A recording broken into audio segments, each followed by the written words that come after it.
Ah, cette turbulence encore qui me réveille. Attendez, mais je suis encore en train de rêver ou quoi? C'est quoi ces fringues de clochard? Oh, encore des turbulences? Pourquoi je le sens mal?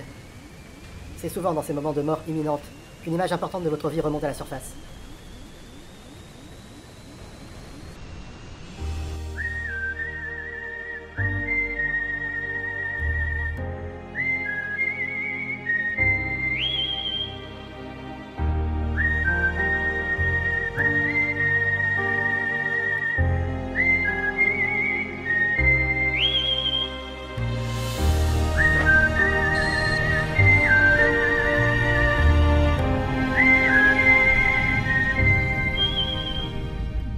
Au final, le crash n'a pas été trop violent.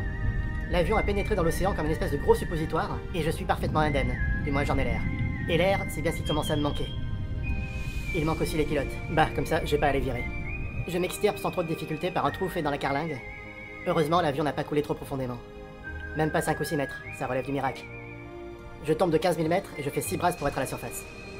Incroyable, j'échappe à un crash et à la noyade sans la moindre égratignure. Je me réveille le lendemain matin dans un canot de sauvetage. Quelque part, dans ma malchance, je me dis que j'ai le cul bordé de nouilles. J'espère que la chance va continuer de me sourire parce que vraiment la survie, c'est pas mon truc. Il y a de nombreux îlots autour de moi, je décide de m'approcher du plus près. Un espèce de gros sac poubelle bleu en plastique qui m'attire. Le plastique, ça fait forcément penser à la civilisation. Le plastique, c'est fantastique. Je baptise cette île Caca, parce que je suis en plein dedans.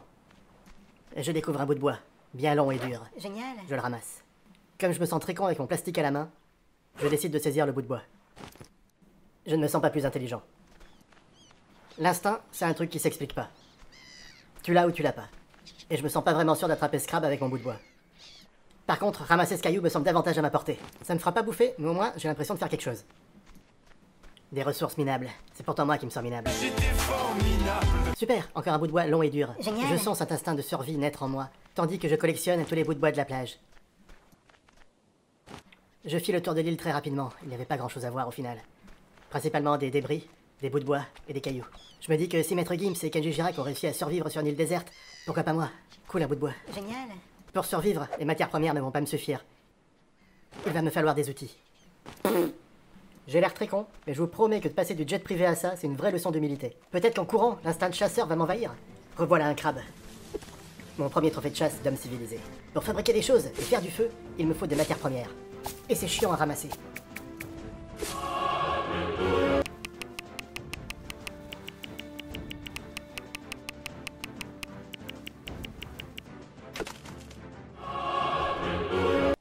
Tout ça pour stocker encore plus de bois. Génial.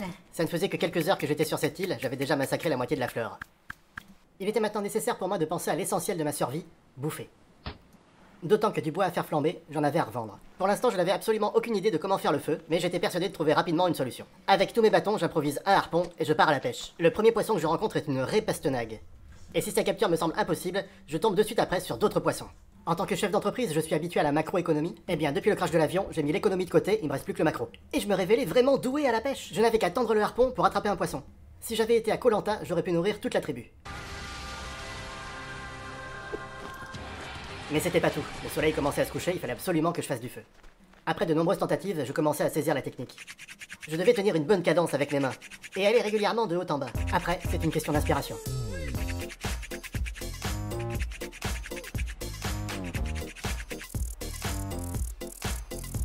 Tout cela m'avait donné des cloques aux mains, mais au moins j'avais le feu. Et je commence à avoir faim. Normal, il est 8h36. Je décide de dépioter le crabe que j'ai attrapé en début d'après-midi. Sans réfléchir, je le mange sans le cuire. Je vomis sur le feu.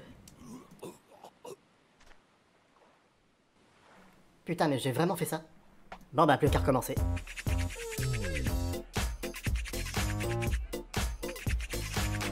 Malheureusement, il y a trop de vomi dans le bois, je n'arrive pas à le rallumer. Ah, je remarque des chauves-souris que j'essaye d'attraper avec mon harpon. Au bout d'une heure infructueuse, je tente le tout pour le tout. Le lancer de harpon sur chauve-souris, c'est une connerie. Le jour se lève enfin. Je n'ai toujours pas mangé, ni bu, ni dormi. Je tente d'attraper un oiseau qui vient se poser sur l'île. J'ai vraiment l'air d'un con avec mon harpon, et j'ai vraiment très faim. Je réalise qu'au pied de mon camp de fortune, il y a des noix de coco. Enfin, mon camp, si on peut appeler ça comme ça. Entre l'odeur de poisson pourri et de vomi, je suis servi. Après toute cette loose, je vais enfin pouvoir manger. Et c'est nécessaire car je suis totalement déshydraté et ma peau commence à brûler. Je me fais quelques provisions et maintenant je commence à réfléchir aux meilleurs moyens pour survivre. L'élément indispensable à la survie, c'est l'eau. Aussi j'imagine les plans d'un piège à eau, qui garderait l'eau réalisée par la condensation du soleil, mais également qui récolterait l'eau de pluie. Malheureusement, pour cela, il me faut 3 cailloux et je n'en ai aucun. Je me fais un tour complet de l'île, aucun caillou à l'horizon. Même sous l'eau, c'est la complète pénurie. Semblant avoir utilisé toutes les ressources que m'offrait cet îlot, je décide de partir pour explorer un autre endroit. Tout ça juste pour ramasser des cailloux. À peine arrivé, je remarque l'épave d'un navire. Peut-être qu'il peut y avoir de la nourriture à bord.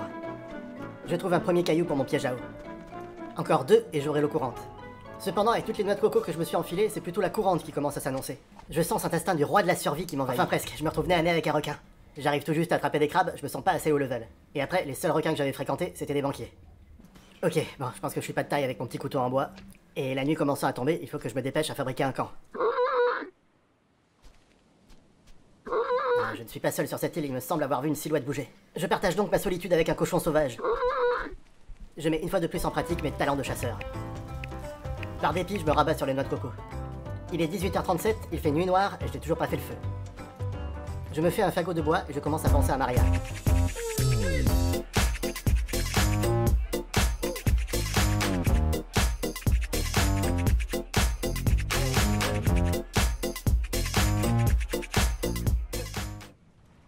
Je me fais cuire un peu de crabe, je me sens vraiment très fatigué ce soir. J'essaye de vomir ailleurs que sur le feu, tandis que ma montre m'indique qu'il faut vraiment que je fasse quelque chose pour ma santé. Je sais que ma survie dépend du piège à eau. Je ramasse donc les cailloux qui me manquent. Je décide de le fabriquer à côté de mon camp. Je repense à tout ce que j'ai vécu depuis le crash de l'avion. J'ai pas dormi, j'ai vomi, j'ai cramé au soleil. J'ai ramassé 3 tonnes de bois, j'ai cherché des cailloux partout. J'ai pensé aux filles en me faisant des échardes aux mains. En bref, la survie, c'est pas mon truc. Au final, toute cette histoire aura fini par faire plaisir à un cochon. Génial!